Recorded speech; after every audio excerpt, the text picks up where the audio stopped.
Assalamualaikum warahmatullahi wabarakatuh dan selamat malam. Halo pemirsa, kembali berjumpa dengan saya Dian Merdekawati dalam program Bicara Langsung. Pemirsa, Indonesia merupakan negara yang mengkonsumsi terbesar kedua di dunia setelah Cina. Dan setiap tahunnya ada sebanyak 2 sampai 2,5 juta ton yang diimpor ke Indonesia. Dan untuk pengalokasiannya sendiri, sebesar 70% dialokasikan untuk pembuatan tempe, lalu 25% pembuatan tahu, dan sisanya untuk pembuatan yang lainnya. Kemudian adanya isu-isu global yang terjadi di beberapa negara eksportir utama di dunia. Eksportir tempe kemudian mengakibatkan adanya kenaikan harga kedelai, maksud kami eksportir kedelai, kemudian mengakibatkan kenaikan harga kedelai yang tidak terhindarkan. Juga itu berpengaruh di berbagai daerah, termasuk salah satunya di Sulawesi Tengah. Dan untuk itu, malam hari ini, dilema harga kedelai naik menjadi tema yang kami angkat untuk Anda, Saudara. Dan untuk membahas hal tersebut, kami telah mengundang 4 narasumber, yang 2 diantaranya hadir bersama kami di Studio 1 TVRI Sulawesi Tengah. Saya perkenalkan, pertama adalah Bapak Doni Iwan Setiawan, STMM, PLT Kepala Bidang Perdagangan Dalam Negeri, Dinas Perindustrian dan Perdagangan Sulawesi Tengah. Selamat malam, Pak Doni. Selamat malam, Mbak Dian. Iya, selamat malam, pemirsa TVRI Sulteng. Terima kasih. Terima kasih kesediaannya untuk hadir, Pak Doni. Kemudian juga bersama dengan kita telah hadir Pak Arifin, pengusaha tempe HB atau Tempe Harapan Bersama Kota Palu. Assalamualaikum, selamat malam, Pak Arifin. Waalaikumsalam. Selamat malam, Ibu Dian. Selamat malam. Sehat semuanya Bapak-Bapak ya? Alhamdulillah, sehat. Iya, tetap baik. Semangat, Mbak. Semangat menuju ya Sulawesi Tengah yang lebih baik tentunya. Dan saya juga akan menyapa kedua narasumber saya yang hadir melalui ruang virtual Zoom. Saya menyapa, apakah sudah terhubung bersama dengan kita? Oke, kita masih menantikan kedua narasumber kami untuk terhubung di ruang virtual Zoom yang sebentar nanti akan kami juga membahas bersama-sama tentang tema ini, yaitu saya mungkin akan memperkenalkannya dulu kepada Anda, Saudara. Kami mengundang Ibu Insinyur Tri Iriani Lamakampali MM selaku Kepala Dinas Pertanian dan Hortikultura Sulawesi Tengah, dan juga ada Bapak Muhammad Ahlis Jirimu, SEDEA PhD selaku pengamat ekonomi. Kita menantikan untuk kedua narasumber kami ini bergabung bersama dengan kami di studio. Nah, bicara mengenai tadi dilema kenaikan harga kedelai ini, saya mungkin mengawali ke Pak Doni. Pak Doni, sebenarnya saat ini posisi harga kedelai di Sulawesi Tengah itu kondisinya seperti apa? Karena memang dari tahun ke tahun kalau dari hulu sendiri memang ada kenaikan ya. Kalau saat ini kita ada di posisi seperti apa, Pak Doni? Ya, terima kasih Mbak Dian.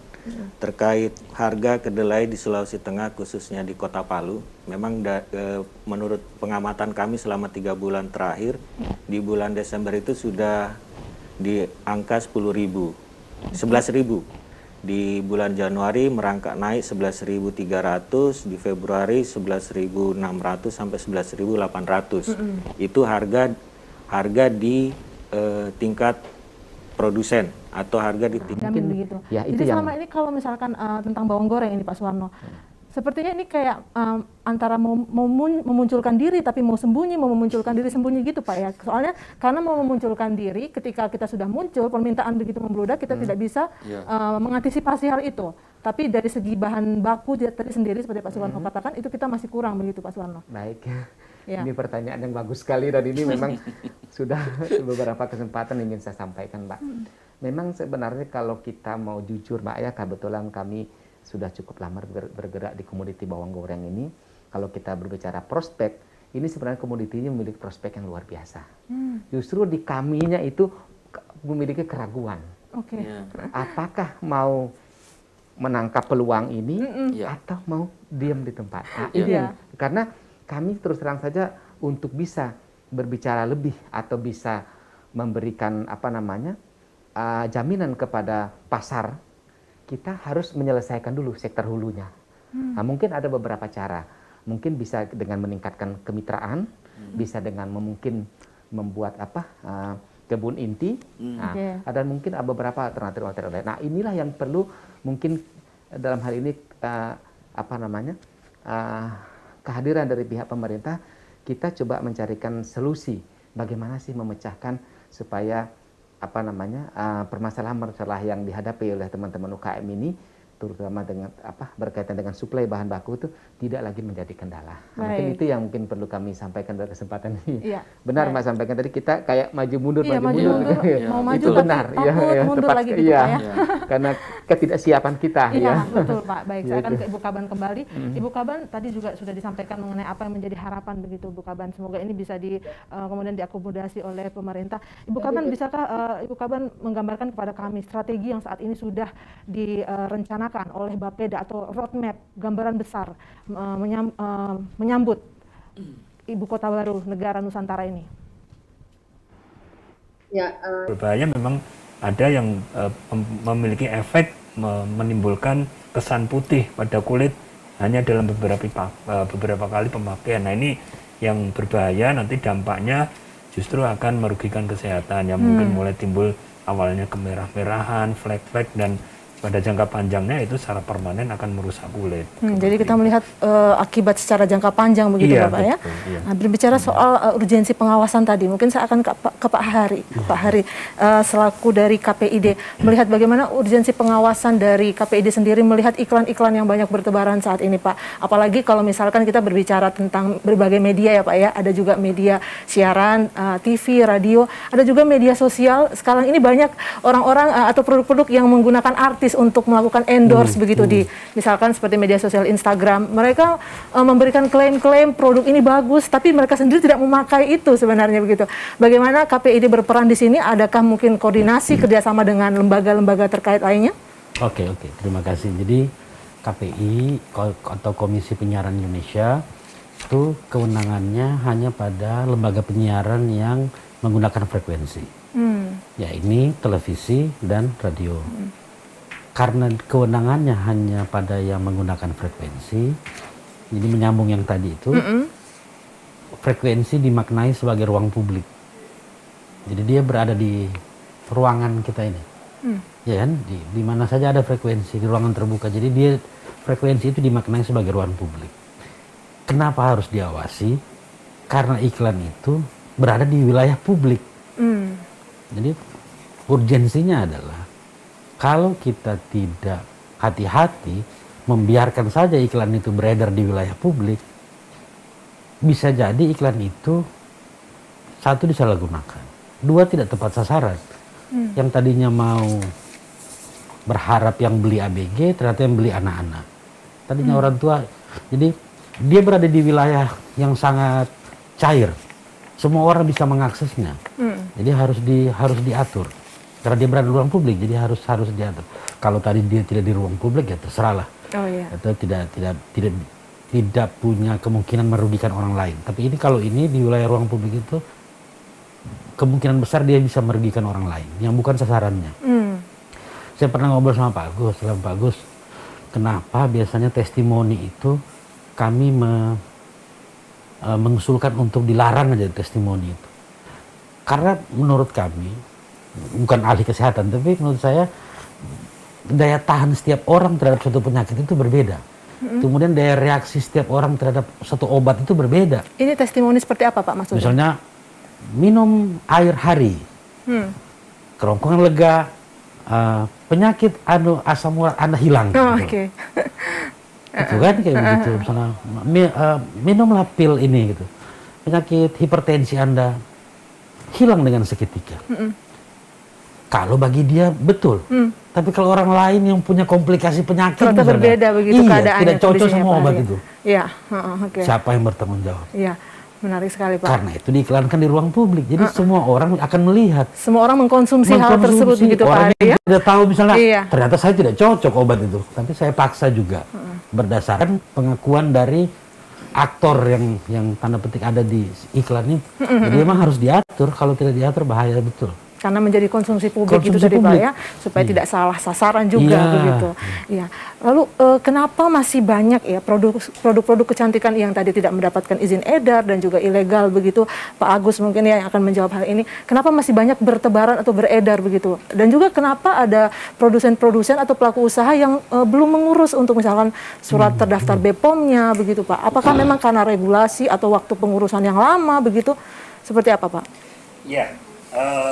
Mungkin itu perlu disayangkan juga ya sebenarnya. Jadi kita dalam hal ini mungkin menghimbau kalian himbauan gitu pada para pelaku usaha yang memang memproduksi kosmetik ya supaya didaftarkan ya, karena ini sudah jelas aturannya bahwa dalam hal ini memproduksi kosmetik harus memiliki izin edar, kalau tidak itu dianggap ilegal. Nah, memang butuh waktu untuk mencapai hal yang maksimal. Baik Pak Tris, nanti kami akan kembali lagi kepada Anda. Sekarang saya akan beralih ke Ibu Dr. Pinkan. Ibu, ada optimisme yang disampaikan oleh Pak Trisno melihat bahwa memang ada perubahan dari masyarakat yang dari tahun ke tahun begitu. Tadi Ibu menyinggung soal Kota Palu itu potensial menjadi kota dunia menuju Adipura 2023. Apakah mungkin? Sangat mungkin. Jadi kita kan harus optimis ya. Optimisme itu adalah semangat untuk mencapai sesuatu. Jadi kalau kita bicara kota dunia, saya merasakan 28 September 2018 itu kita rasakan bersama, itu kita berubah total. Kota dunia dalam bidang apa? Bidang edukasi, pendidikan, kebencanaan, kita bisa jadi pusat, bisa jadi center di situ. Nah, itu untuk itu kebersihan itu mutlak. Jadi bagaimana itu masyarakat menyadari kita tinggal di kota yang sebenarnya punya potensi yang luar biasa. Untuk itu kita harus berbenah diri semuanya, menjadikan lingkungan sekitar kita tuh harus bersih. Nah, itu yang paling penting. Kesadaran kita akan potensi Kota Palu yang ternyata sangat besar ini, Bu, ya. Baik, saya akan ke Ibu Kadis. Ibu melihat potensi tadi itu, Bu, di Kota Palu ini. Bagaimana sejauh ini kesiapan dari pemerintah Kota Palu, lebih khususnya di sini DLH, untuk mempersiapkan Adipura ini, Bu? Jadi dalam upaya menuju Adipura tentu banyak hal yang harus kita lakukan. Pertama, penyiapan regulasi ya. Regulasi itu kami sudah punya, selain ada undang-undang nomor 18 tentang pengelolaan kebersihan, kami juga sudah punya Perda. Punya Perda nomor 03 tahun 2016 tentang pengelolaan sampah. Kemudian ada ditemukan seperti kata Pak Timudin di Arsip Nasional, kita bisa berkomunikasi dengan negara lain, terutama Belanda, yang menyimpan sejumlah dokumen tentang peristiwa-peristiwa pada masa itu. Oke, menarik. Bahkan kita harus mengkonfirmasi sampai ke Belanda mengenai kearsipan ini, begitu Pak Dr. Lukman ya. Sejumlah tadi figur yang sudah Pak Dr. Lukman sampaikan akan kembali lagi saya tanya, apakah sebelumnya pernah diusulkan? Namun tahan di sini dulu karena kita harus jeda. Pemirsa, kami akan kembali setelah jeda pariwara berikut ini. Tetaplah bersama kami dalam program Bicara Langsung.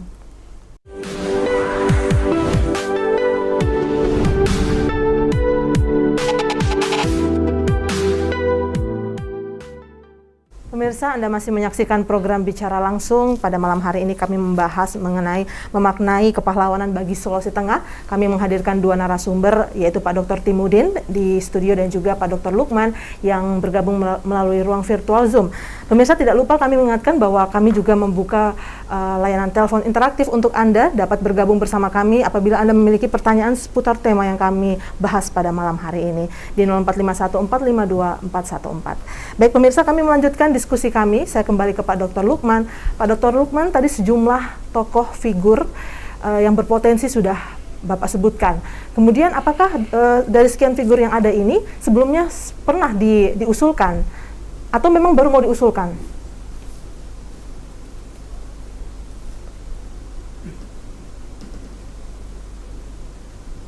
Tetapi karena dokumennya sangat minimalis, lalu tidak mendapat respon untuk dilanjuti oleh Kementerian Sosial. Kedua, guru tua juga sudah pernah diusulkan, tetapi karena juga ada persoalan administratif, lalu dipulangkan, dan sekarang sudah disempurnakan poin-poin yang menjadi pertanyaan ketiga itu sudah terjawab dan semua dipenuhi, sehingga menurut pandangan saya secara administratif itu akan bisa dan berpeluang untuk ditetapkan sebagai pahlawan nasional. Kemudian kita juga sudah pernah mengusul masa Dindi, itu juga sudah sampai pada tingkatan sidang di tingkat TP2GP, tapi dipulangkan dengan sejumlah catatan yang perlu dilengkapi, antara lain perlu dilengkapi dengan sejumlah sumber-sumber tertulis pada zaman yang dijelaskannya.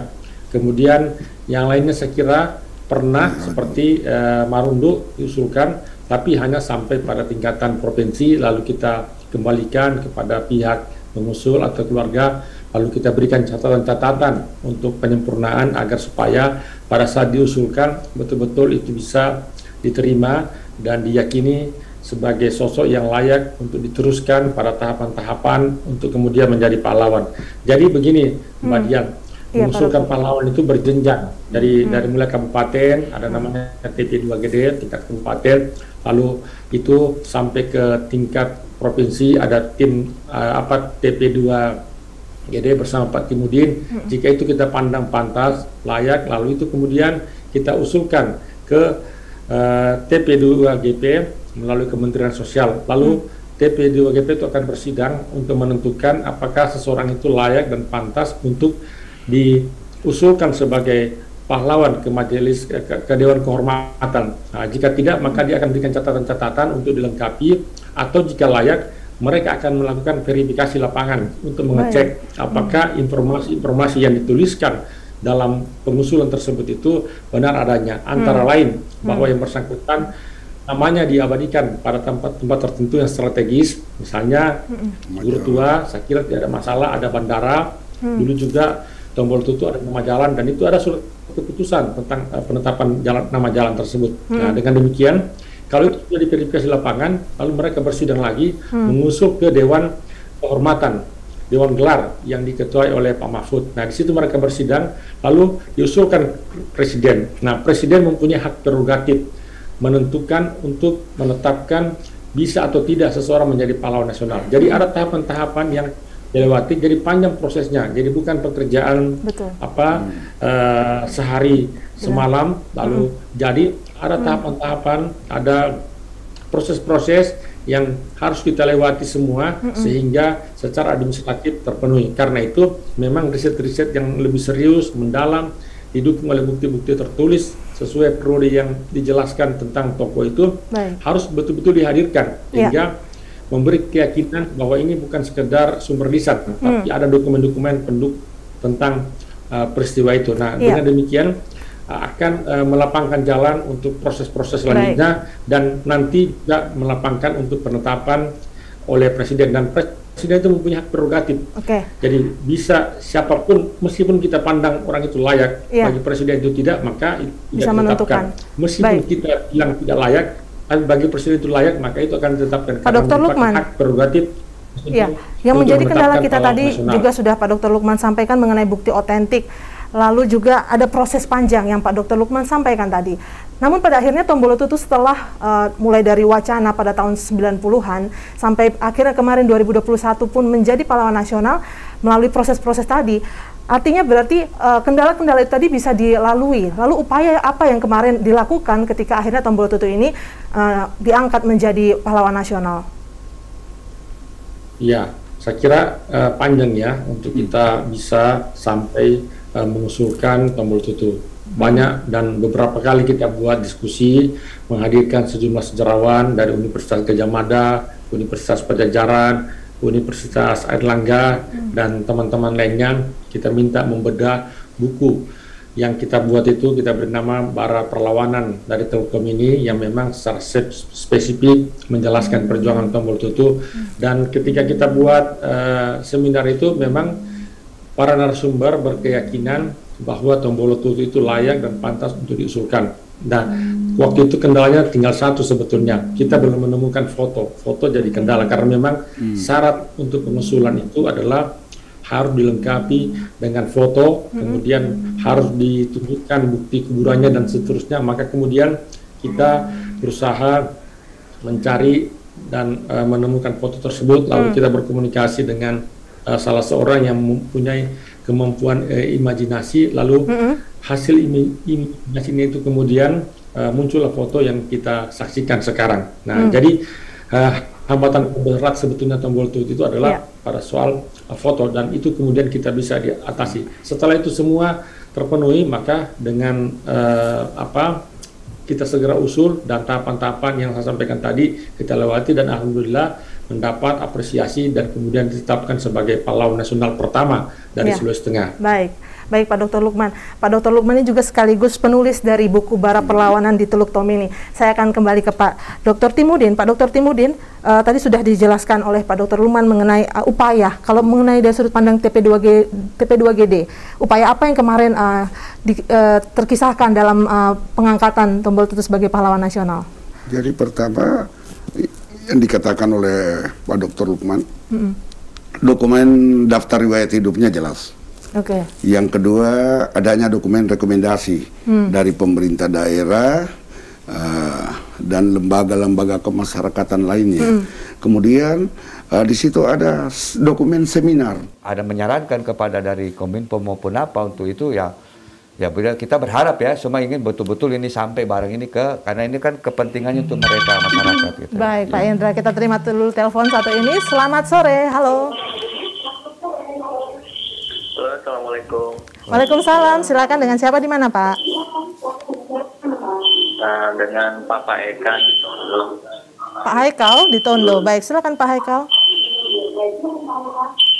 Ya, gini Pak, mau tanya, selama ini kan... Baik Pak Haikal, maaf sebelumnya mungkin bisa dikecilkan suara televisinya supaya lebih jernih, lebih jelas suaranya. Oke, baik. Baik, terima kasih.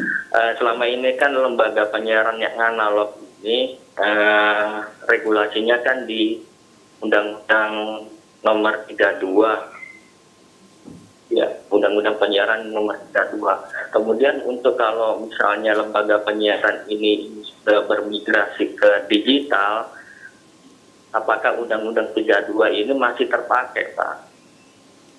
Karena sekarang kan sudah ada pendukung undang-undang yang lain atau Perpu atau Permen, dari Permen 6, Permen 5 yang dari Permen Kominfo itu sudah ada, maupun Undang-Undang Cipta Kerja. Yang saya mau tanyakan, apakah Undang-Undang 32 ini masih terpakai ketika lembaga penyiaran sudah beralih ke digital, Pak?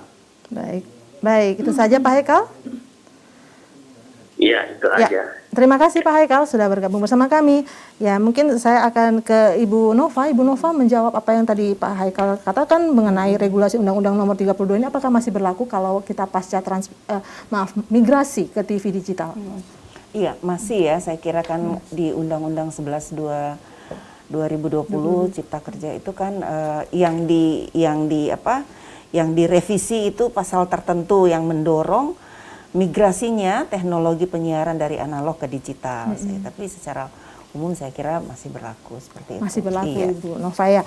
Baik, saya masih akan ke Ibu Nova. Ibu Nova, tentunya kita ingin melakukan percepatan karena ini kalau kita melihat di Kota Palu sendiri analog switch off itu dilaksanakan paling lambat 30 April 2022. Lalu kemudian tahap kedua di 25 Agustus 2022 dan paling akhir di 2 November 2022 pasca 2 tahun dikeluarkannya Undang-Undang Cipta Kerja tadi.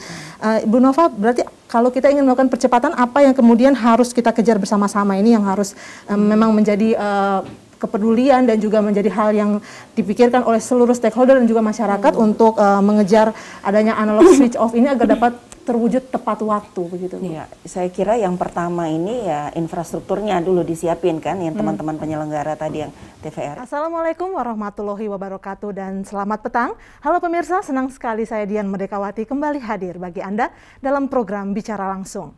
Pemirsa, izinkan saya untuk mengawali dialog kita pada malam hari ini dengan sebuah kutipan terkenal dari founding father kita. Berikan aku 1000 orang tua, niscaya akan kucabut semeru dari akarnya. Namun berikan aku 10 orang muda, maka akan kuguncangkan dunia. Kutipan terkenal ini disampaikan oleh Bapak Proklamator kita, Bapak Soekarno. Memang para founding father kita telah melihat bagaimana peran pemuda itu begitu penting dalam pembangunan Indonesia. Bahkan ini sudah disadari sejak kemerdekaan awal Indonesia. Dan bagaimana dengan saat ini peran pemuda? Apa saja perannya, tantangan, dan bagaimana memaksimalkan pemuda dalam memiliki peran politik di negara kita? Untuk membahas hal itu kami mengangkat sebuah tema yang menarik bagi Anda saudara, yaitu pentingnya anak muda dalam politik. Dan untuk membahasnya lebih dalam, kami telah mengundang organisasi masyarakat yang menamakan diri mereka Generasi Muda Pembaharu Indonesia atau disingkat Gempar Indonesia. Bersama dengan kita telah hadir pada malam hari ini di Studio 1 TVRI Sulawesi Tengah, yaitu Pembina Gempar Indonesia Perwakilan Sulawesi Tengah, Pendeta Yewin Chandra SEMTH. Selamat malam Kak Yewin. Selamat malam Mbak Dian. Iya, kita akan menyapa dengan akrab Kak Yewin begitu, karena ini juga adalah permintaan beliau supaya lebih akrab dan lebih anak muda begitu sesuai tema kita malam hari ini. Dan juga hadir bersama dengan kita Ketua Bidang Hukum dan Advokasi Gempar Indonesia Perwakilan Sulawesi Tengah, Pendeta Jonathan Samuel Salam SHMH. Selamat malam Kak Joy. Ya, selamat malam Mbak Dian. Iya. Senang sekali bisa ada di sini. Baik, Kak Joy ini juga merupakan akademisi di Universitas Tadulako ya.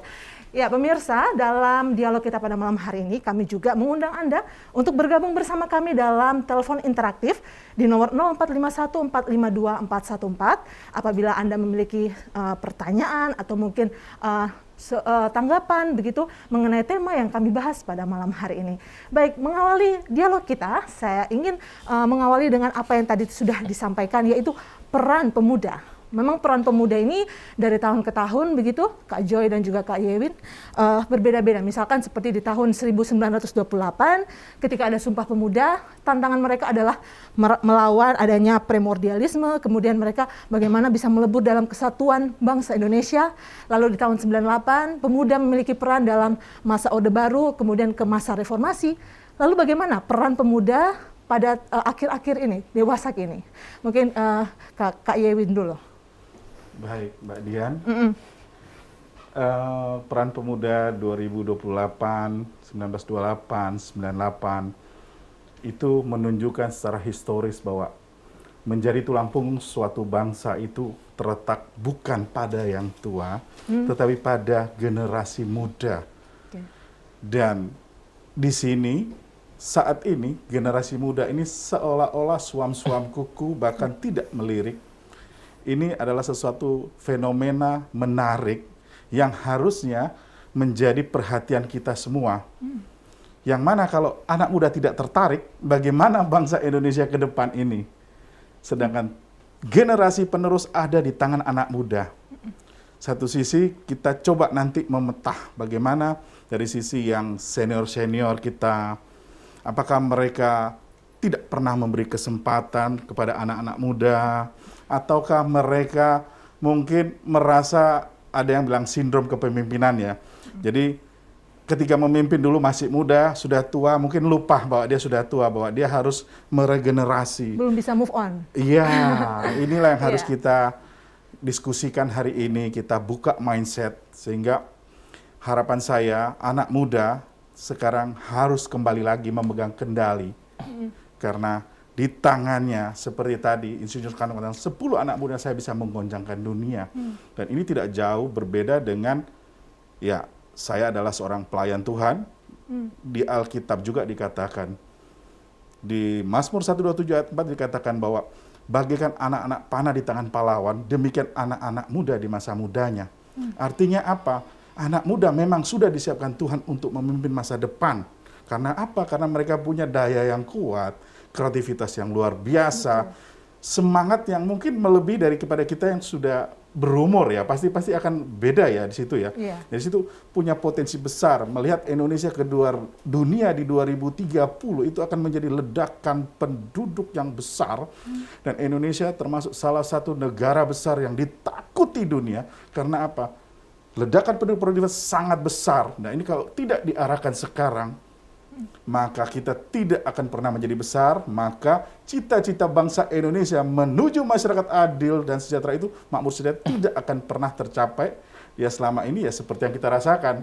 Bukan berarti pemerintah itu setelah gempa tetap jalan, tapi untuk pembangunannya belum. Nanti tahun ini lagi sudah agak pulih, insya Allah pembangunan rumah dan pemberian kendaraan bermotor kita tambah. Baik, luar biasa perhatian dari pemerintah kepada para guru kita yang ada di pelosok begitu, dan juga tenaga kesehatan yang tentu saja penting. Lalu juga bicara mengenai kesehatan ini, Pak Irwan.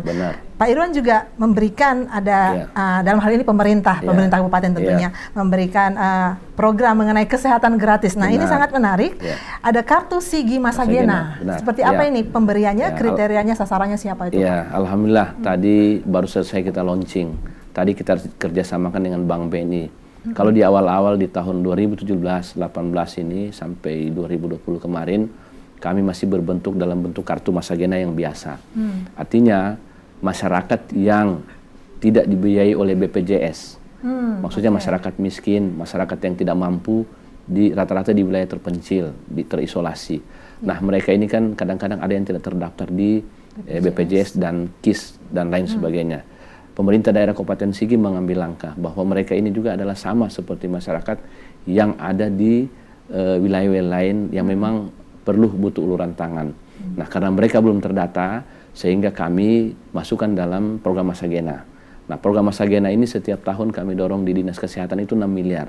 Wah. Maksudnya ketika mereka berobat hanya memperlihatkan kartu di puskesmas ataupun di rumah sakit, ini sudah bisa dilayani. Alhamdulillah ini berjalan.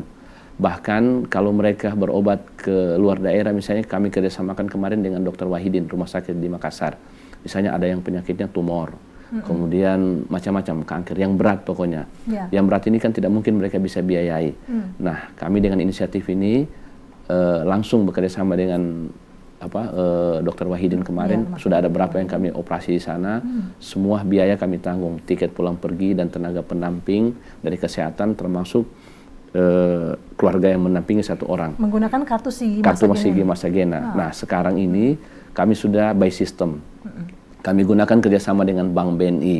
Nah, dengan Bank BNI ini setiap tahun juga uangnya kita dorong 6 miliar di kesehatan. Nah, ketika mereka berobat, sekarang sudah tinggal memakai kartu ini, sudah jadi macam ATM, kartu BNI, tapi lambangnya Masagena. Ketika mereka masuk di rumah sakit, mendaftar, setelah pulang pasiennya berapapun akan dibayar oleh kartu Masagena. 1 juta, 2 juta, 30, sampai 100 juta bisa dibayar dengan kartu Masagena. Apakah di dalamnya ada saldo begitu atau tidak? Di dalamnya tidak ada saldo, tapi rekening di kesehatan. Ketika masuk, ditransfer dari nilai yang ada, langsung dimasukkan. Sehingga ini bisa mengontrol mereka, mengontrol para pemakai kartu ini. Karena kalau itu diberikan isi, ini juga kerepotan. Jadi ketika mereka ini hanya digunakan untuk menyelesaikan administrasinya. Kalaupun nanti berangkat mereka ke Makassar misalnya, langsung dirujuk ke sana, ada penyakitnya berat, juga kartu Masagena ini kita bisa fungsikan di Dr. Wahidin, tapi di sana sudah ada memang bak BNI yang memang untuk menggesek. Itu kalau bicara dari lingkup masalah sosialnya bisa seperti itu. Tapi tadi Ibu Rita menyampaikan bahwa perempuan di sini punya peran dalam reproduksi dan sosial yang cenderung kadang tidak tidak dihargai dengan uang gaya produksi. Ya seperti itu ya, karena perempuan dianggap ya kerja perempuan kan, kalau kita kerja dalam rumah tangga itu tidak dihargai dengan duit. Nah, ya, itu dianggap masyarakat menganggap itu memang tanggung jawab perempuan. Nah, tapi apakah perempuan itu sudah siap, Ibu? Kalau misalnya kita dituntut oleh peran yang begitu banyak dalam hal tadi reproduksi, sosial, lalu juga kita misalkan diberikan ruang untuk kita bisa mencari nafkah utama, apakah perempuan sendiri sudah siap dengan sekian peran yang begitu banyak? Nah, ini yang yang sudah disampaikan tadi, bahwa dengan posisi perempuan pada zaman sekarang, dengan era digital pada saat di titik sekarang ini, dengan zaman modern sekarang, perempuan harusnya bisa dengan multitasking tadi. Perempuan harusnya bisa mengerjakan segala hal dan bisa dihargai apa yang dilakukan oleh perempuan. Ya. Sekarang kan kalau kita bicara misalnya tentang kesetaraan gender, kesetaraan gender itu kan tidak harus misalnya perempuan itu harus 50-50 posisinya dengan laki-laki, kan tidak seperti itu. Yang ada itu sebenarnya jangan ada yang dirugikan, baik dia perempuan atau laki-laki. Berarti bukan 50-50? Iya, bukan 50-50, tidak hitungan angka seperti itu, tapi jangan ada yang dirugikan. Jadi kalau perempuan punya kemampuan, harusnya dia diberi ruang untuk melakukan apa yang dia bisa lakukan tadi. Jadi tidak dihargai seperti tadi yang saya katakan, hanya dengan peran-peran reproduktif dan peran sosialnya tadi. Baik, terima kasih Ibu Rita. Saya akan ke Ibu Mutmainah. Ibu Mutmainah, bagaimana Anda melihat tuntutan peran perempuan saat ini begitu banyak yang dituntut oleh kita, apalagi kalau misalnya dulu kita menuntut supaya kita punya ruang untuk kita bisa show up begitu, kemudian ketika diberi ruang, rasanya waktu kita itu harus terbagi-bagi banyak hal, belum nanti mengenai keluarga, kemudian peran kita di dunia politik seperti Ibu Mutmainah. Lantas seperti apa Ibu melihat hal ini? Apakah kita siap? Iya, kalau saya sebetulnya perempuan paling paham dan paling tahu, karena yang disampaikan oleh Ibu Rita Sapitri dengan multitasking, bagaimana ini yang sudah sering gitu ya, dan itu menjadi kebiasaan, dan sebetulnya itu salah satu yang selama ini perempuan paling tahu mengatur waktunya. Cuman memang ketika menganalisa dari segi analisis gender, ya memang ada perbandingan jam kerja yang kemudian memang perempuan pasti dia melebihi jam kerja daripada laki-laki, dan itu bisa kita lihat ketika misalnya ya satu perempuan yang misalnya menghadiri sebuah kegiatan atau bekerja, dia pasti jam bangunnya lebih cepat daripada laki-laki karena dia harus memenuhi semua kebutuhan keluarga dan dia gitu ya, sebagai bagian dari masyarakat yang juga dia ingin mungkin punya aktivitas di luar, atau dia berorganisasi, atau dia menjadi bagian dari pemerintah, dan juga mungkin bagian dari seperti saya sebagai wakil rakyat gitu. Tapi ya dalam proses hari ini ya memang salah satu yang menjadi tantangan adalah pembagian peran dalam rumah tangga, itu yang kemudian bisa memudahkan bagaimana peluang bagi perempuan untuk bisa ikut berpartisipasi dalam